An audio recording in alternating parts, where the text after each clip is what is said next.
Good morning YouTube family. Hi hello అందరికీ నమస్తే. Very very good morning. నేను మీ మీనా. This is Meena. ఏం చేస్తారు అందరికీ గుడ్ మార్నింగ్. నేనైతే బస్ కోసం వెయిట్ చేస్తున్నా. బస్ స్టాప్కి వచ్చేసిన. బస్ కోసం వెయిట్ చేస్తున్నా. ఇంకా బస్సు రాలే. నేను జస్ట్ ఇప్పుడే వచ్చి నిల్చున్నా. అమ్మయ్యా, నడుచుకుంటూ వచ్చి నిల్చునే సరికల్లా ఒక నిమిషం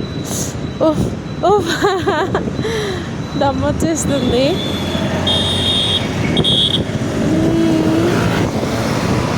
రాత్రి 2కి పడుకున్నాం. ఒక్కోసారి లేట్ పడుకున్నప్పుడు తొందర లేస్తాము, తొందర పడుకున్నప్పుడు లేట్ లేస్తాం. ఒకసారి లేట్ పడుకున్నా కూడా తొందరగా లేగలేము. కానీ పని ఉంది, చెయ్యాలి. ఇంకా నేను మాట ఇచ్చేసాను అంటే ఇంకా లెగాల్సిందే, చేయాల్సిందే.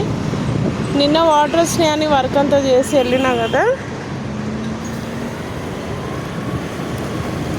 కొంచెం తొందరగా వెళ్ళినా పనులు టక్ అయిపోయినాయి. కానీ ఎంత తొందరగా వెళ్ళినా కూడా అవే పనులు అవుతూనే ఉన్నాయి. పనులు కంటిన్యూగా. అమ్మో, ఇంక ఇట్లయితే కాదు అని నిల్చొని ఉన్నాను కదా పొద్దున్న నుంచి. వాటర్లో ఇంట్లో పని అంతా చేసి అమ్మయ్య రెస్ట్ తీసుకుందాం అనుకున్న టైంకి నాకు డ్యూటీ టైం అయిపోయింది. ఇదేముంది, గబా నడుచుకుంటూ వచ్చి బస్ ఎక్కి పరుగులు ఎత్తి మళ్ళీ డ్యూటీకి వెళ్ళిపోయి మళ్ళీ అక్కడ స్టార్ట్ కదా. వెళ్ళగానే ఇక్కడ మనది ఏం చేసినా ఏం చేయకుండా అక్కడికి వెళ్తే ఫస్ట్ స్టార్ట్ అనమాట. ఇంకా కూర్చోవడం ఎక్కడుంది, ఎప్పుడెప్పుడు పని చేసుకొని ఆఫ్టర్నూన్ వరకు కాసేపు కూర్చోవాలి అంటే ఎక్కడవుతుంది. మనం అట్లా అనుకున్న కంపల్సరీ ఇంకా వర్క్ ఎక్కువ అవుతుంటుంది. ఇంకా 3 వర్క్ చేసి నిద్ర వచ్చేస్తుంది. తొందర లేస్తాను కదా, ఈ నీళ్ళు వస్తున్నాయని. ఇంక ఇట్లా అయితే కాదులే అని అన్నీ చేసేసి, అన్నీ అంటే ఒకటి మర్చిపోయినా మళ్ళీ చెప్తా వినండి లాస్ట్లో. ఇంకా పడుకున్నా కొద్దిసేపు. మా సార్కి లంచ్ పెట్టాలి, ఫుడ్ పెట్టాలి కదా. సార్ని చూస్తూ ఎప్పుడు వస్తారని చూస్తూ పడుకున్న. 4 o'clock వచ్చారు. మేము 4కి ఎట్లయినా లెగాల్సిందే. పడుకున్నా, కూర్చున్నా. 4 నుంచి మళ్ళీ ఈవినింగ్ వర్క్ ఉంటుంది అనమాట. ఇంకా టీ పెట్టడం, పాలు పెట్టడం, ఏమైనా స్నాక్ కావాలంటే చేయడం, జొన్న రొట్టె చేయడం, లేదా నార్మల్ చపాతీ చేయడం, కర్రీ చేయడం, ఇంకేది కావాలంటే అది చేస్తూ ఉండాలి. అందుకని ఇంకా ఫుల్ నిద్ర వచ్చేసింది ఫ్రెండ్స్. అసలు నాకు నిజంగా చెప్తున్నా, ఈ వాటర్ వచ్చినప్పుడు 3కి లేస్తాం కదా, అందుకే బాగా నిద్ర వచ్చేస్తుంది. ఇంకా నైట్ లేట్ పడుకున్నా. ఇంకా నిన్న నయం 5కే వచ్చినాయి అసలు వాటర్. అయినా కూడా ఫుల్ నిద్ర.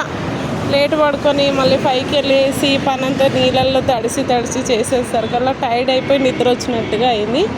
ఎప్పుడైనా మనందరికి తెలిసిందే, ఫుల్ వర్క్ చేస్తాం కదా, మీరు తినండి తినకపోండి ఆటోమేటిక్గా ఇట్లా జస్ట్ రిలాక్స్ అయిదామని కూర్చున్నా కూడా మొత్తగా నిద్ర వచ్చేస్తుంది. ఎందుకంటే మనం వర్క్ ఎక్కువ చేసి టైర్డ్ అయిపోతాం కాబట్టి అంత వర్క్ అలసిపోయి అలా నిద్ర వచ్చేస్తుంది అన్నమాట.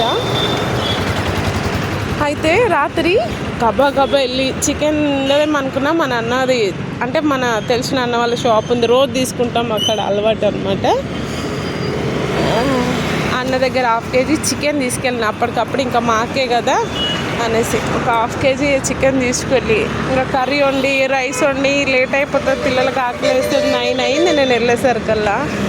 ఎందుకు 9 అయిందంటే 6 అయ్యాక నేను అంతా కంప్లీట్ చేసుకొని గెస్ట్లు వస్తున్నారంటే కొన్ని అన్ని ఆంటీకి హెల్ప్ చేసి రెడీగా పెట్టి అక్కడ ఉండే ఆంటీకి హెల్ప్ చేసి వచ్చేసినాక నా ఫ్రెండ్ కాల్ చేసి నన్ను పెట్టేసిన కదా, మిమ్మల్ని కట్ చేసిన. అక్క బామ్మకి సాంబార్ పెట్టలేదని కాల్.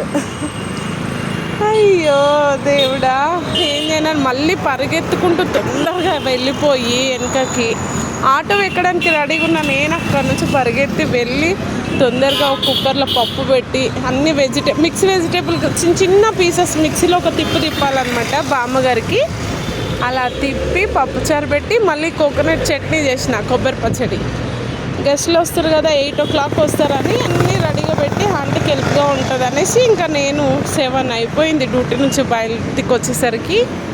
అప్పుడు బయటకు వచ్చి అప్పుడు మళ్ళీ బస్ స్టాప్కి వెళ్ళినాక 6 గంట పైన తర్వాత బస్ దొరికింది. ఫుల్ స్టెప్స్ దాక్కుంటారు కదా, ఇంకా ఏదో ఒకటి ఎక్కుదామంటే దొరకలేదు. బస్సు ఫుల్ ఉన్నదే ఒకటి దొరికింది. అమ్మో లేట్ అయిపోతుంది, ఇక్కడ 7:30 అయిపోతుందని ఇంకా బస్ ఎక్కేసిన అనమాట.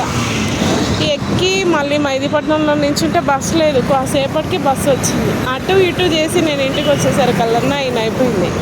అందుకే ఇంకా అలాగలాగ ఉండడం కాదని చికెన్ పలావ్ చేసి వేడిగా పిల్లలకు తినిపించేసి ఆయన మేము అందరం తిని పడుకున్న కాసేపటికి గెస్ట్లు వచ్చారు సడన్గా. మా మేనత్త వాళ్ళు మళ్ళీ లేచి సడన్గా వాళ్ళు ఏదో ఇక్కడ బండ్లగూడలో పడుకుంటే వచ్చిర్రు ఇంటికి. ఇక వాళ్ళతో కూర్చొని మాట్లాడి వాళ్ళంతా తిని చేసి వచ్చిండ్రు అనమాట. ఇంకా మేమేం ప్రిపేర్ చేయలేదు. పాప మాకు వస్తే ఇక్కడ నీలఫర్లో టీ సూపర్ ఉంటుంది కదా, అక్కడ అలవాటు. ఎప్పుడు నైట్ అవుట్లో వెళ్తూ ఉంటాం టీ తాగడానికి అక్క చెల్లెళ్ళందరం. ఇంకా మా అన్నయ్య వాళ్ళు లేదా మా అక్క కొడుకు వాళ్ళు తీసుకెళ్ళడం, ఇట్లా మా మామయ్య అత్తయ్య వాళ్ళు వచ్చినప్పుడు వెళ్ళడం జరుగుతుంది అనమాట. సడన్గా సర్ప్రైజ్గా అట్లా రాత్రి మాకే వాళ్ళు అక్కడ నుంచి నీలఫర్ నుంచి టీ పట్టుకొని వస్తా వచ్చిండ్రు. ఇంకా మేమే టీ తాగి కూర్చున్నాం. అదే అన్నమాట సంగతి. నైట్ 2 అయిపోయింది ఇంకా వాళ్ళని పంపించి పడుకునేసరికల్లా. ఇదే మ్యాటర్. ఇప్పుడు మళ్ళీ స్టార్ట్ అయింది. ఇంకా పొద్దున గబా లేసేసి అమ్మయ్య ఇంకా పరుగులెత్తి కొంచెం పని చేసేసాను. పిల్లలు స్కూల్కి రెడీ అయిపోయారు. అమ్మో బస్సు కూడా వచ్చేసింది. చాలా మాట్లాడేసాను, మళ్ళీ మాట్లాడతా. బాయ్.